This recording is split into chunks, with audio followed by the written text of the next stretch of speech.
How many of you have had the frustration of mixing a color and painting with it and then running out and not being able to get that color back again? Well, this video is to help you with that.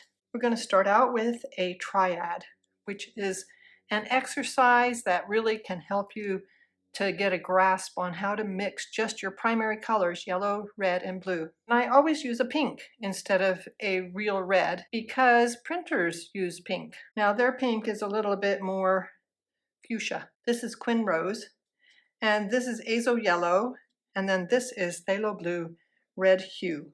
You can use any blue, red, and yellow that you want. In fact, it's good to experiment with several different ones and see what kind of a color palette comes out of it.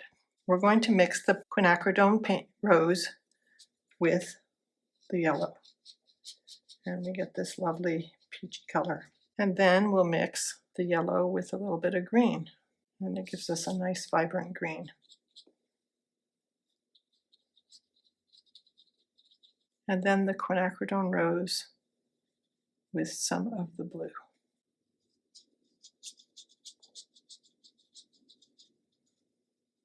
And now we're going to mix this color with some more blue, and we get an in-between color. And then we'll mix that color with a little more pink. Now we'll mix this green with a little more blue. We get a lovely teal. Then we'll mix that green with a little more yellow, and we get the lime color. So you can imagine that if I had used a red that was more orangey, that these purples would be a more subdued purple. And there's some people that take a different palette of 3 with all different colors, and they'll do whole paintings in that, and they come out really nice. So we'll mix some more pink with our yellow, well, with the orange, and this will give us the red that we want.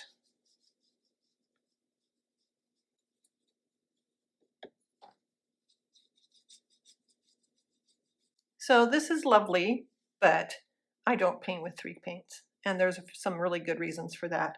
The one reason is that it's so much faster to use colors that are already mixed instead of to do so much mixing.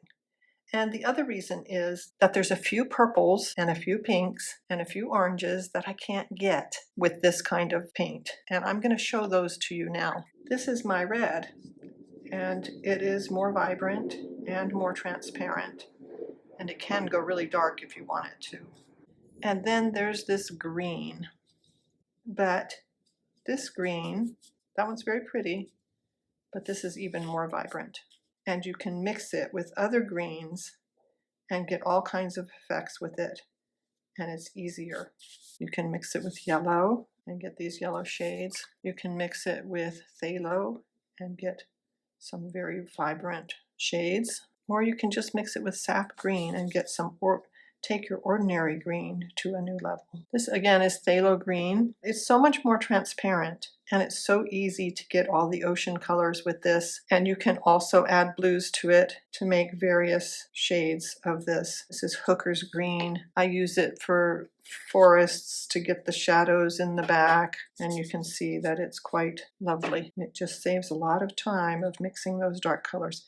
And after this is finished, I'm going to show you how to mix the dark colors and the black. And after that, we'll get into nuances. There is just no orange that's like Scarlet Pyrrole. Now, of course, it goes a long, long way because it's so color intense. And you can get those beautiful orange reds by adding red to it and intensify your red to a different color of red. And then gamboge is a color that I use a lot, and it's that, but again, it's more vibrant.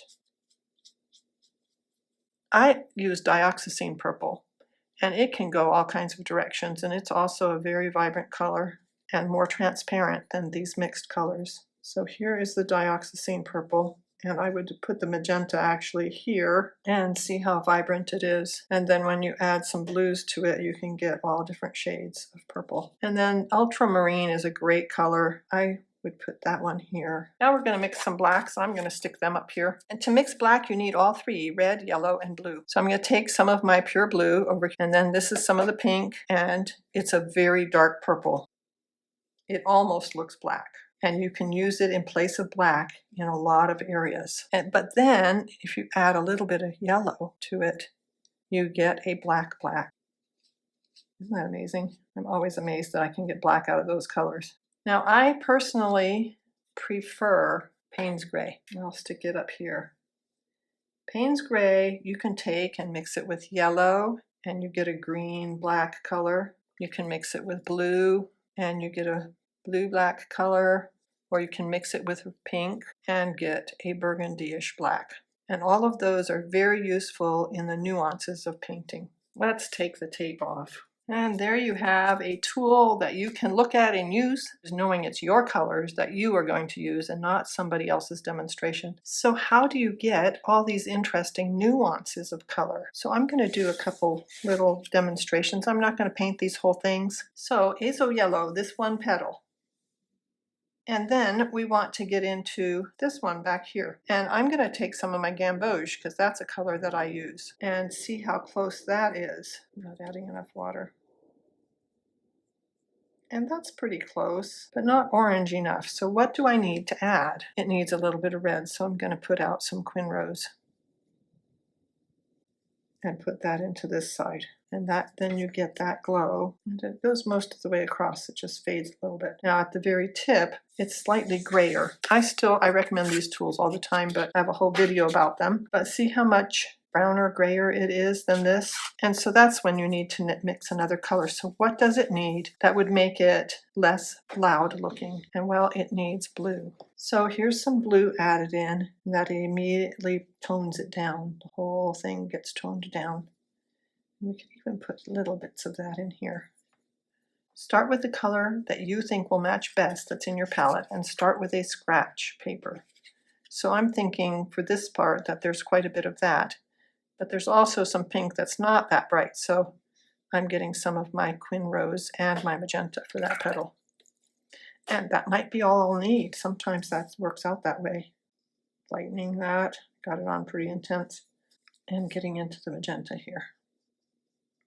And then as it goes down, it gets into some purple. So again, I'm picking my colors, which would be dioxazine purple mixed with magenta.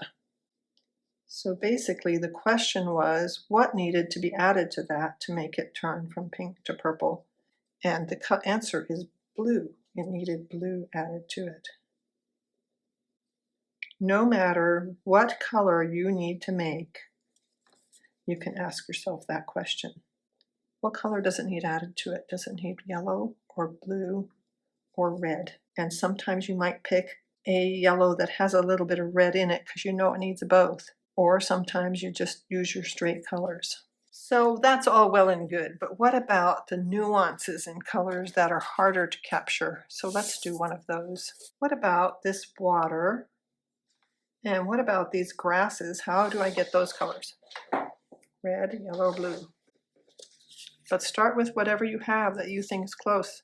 It might be spot on, and then you don't have to go through all that mixing. Now the way I do this is I right away start with this and get some of that. Well, that's slightly purplish, and that's more blue, but they're all grayish too. And for these nuances, I often use a scrap paper. So this is blue and purple mixed. No gray in it, just light color. So that's pretty close right there. Now what does it need though in order to match with this? So keep asking yourself that question over and over. Well, it needs to be darker, but it also needs a little bit more red. So we're going to mix a little bit more red in there. And now it's quite purple. I suspect too purple, but that's actually closer.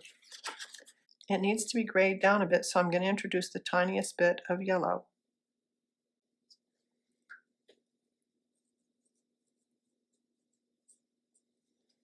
I think that might be it. Not dark enough, but definitely goes with this color back here. So we're on the right track. So let's start putting some on. Now, even though we're going through all this, it really is more important to get your values right than your colors. So I want this to be dark enough here and as white as it is up there. So I'm dipping my brush, taking the water out of it. I'm actually going to tap it a bit. and moving up here and adding some more red to my paint to get these pinker colors up here. And it's also so much lighter there because of the gray, so I'm going to spread that out. Now, how are we going to make that tan? I'm going to show you how to mix these colors to get these nuances. I'm starting with colors I have on my palette. I'm starting with gamboge, and I have some pink to add to it because clearly it needs to be pinker. And that gets it a lot closer right there. I always use a cheat sheet if I'm really wanting to get colors accurate. But see, there is a little bit of that color in there, but it needs a little bit to be a little bit grayer. So I'm mixing in some blue. And let's see how that does. That's in there too. So I might need more of it by the time I'm done. And I definitely need it darker. So I'll get more color. And I'm putting it on top of blue, so I might need to go a little bit yellower and pinker because I have this background already in here. And I'm just going to lay in some color. And because I did the background first, I might have to add some bleed-proof white to get these colors right. Okay, back in here, there's a bunch of darker branches. And of course, in this little painting, I'm not exactly going for